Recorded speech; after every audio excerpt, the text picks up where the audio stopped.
ہمیں اس بات کو بڑا صراحت سے سمجھ لینا ہے جی کہ بجلی کی چوری یا بجلی کے بل وصول وہیں سے نہیں ہو رہے جہاں پاکستان میں اوور آل گورننس کمزور ہے، ریاست کی ریٹ کمزور ہے۔ اب فرق یہ ہے کہ پشاور الیکٹرک سپلائی کمپنی جو پورے کے پی کو دیکھتی ہے، اس کے اس سال کے جو لاسز متوقع ہیں وہ 129 ارب روپے ہیں۔ اچھا، اور اس کے مقابلے میں اسلام آباد اور گجرانوالہ کی کمپنیز ہیں جن میں صرف 1 ارب کا لاس۔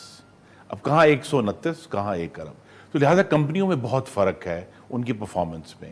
یا کوئٹہ الیکٹرک سپلائی کمپنی جو ہے جو پورے بلوچستان کو دیکھتی ہے وہ 138 ارب کا لاس کریں گے، لیکن صرف پیسکو 129 ارب کا لاس۔ جی ہاں، اچھا، تو وہ جو ہیں اس کے مقابلے میں لیٹ سے فیصل آباد ہے وہ 11 ارب کا لاس کرے گا۔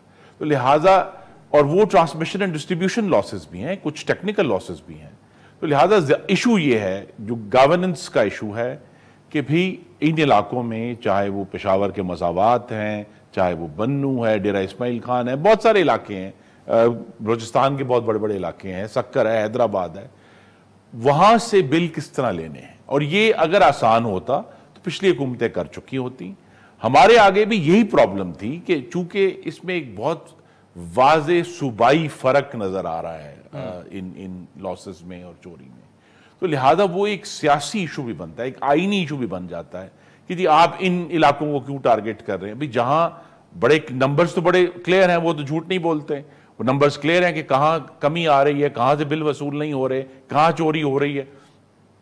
تو لہذا ان کے لیے ہم نے ایک کوشش کی، ہماری کوشش اس پہ زیادہ اس پر فوکس تھا کہ ٹیکنیکل ایشوز کو سالو کیا جائے، اور اس میں ہمیں کامیابی ہوئی کہ کم از کم جو انڈسٹری تھی چھوٹی اور بڑی انڈسٹری جہاں کافی پہلے شکایات تھیں، وہاں ہم نے ایڈوانسڈ میٹرز لگا دی ہیں الحمدللہ، جس کی وجہ سے اب ان کی بلنگ میں، ان کی کوالٹی میں، ان کے جو یوزیج ہے اس میں بہت بہتری آ گئی ہے۔ یہاں اب یہی ایشو ہے کہ بجلی کے بل اکٹھا کرنا جو ہے وہ ایک حاکمیت کا ایشو ہے جسے تمام حکومتوں نے مینج کرنا۔ اچھا،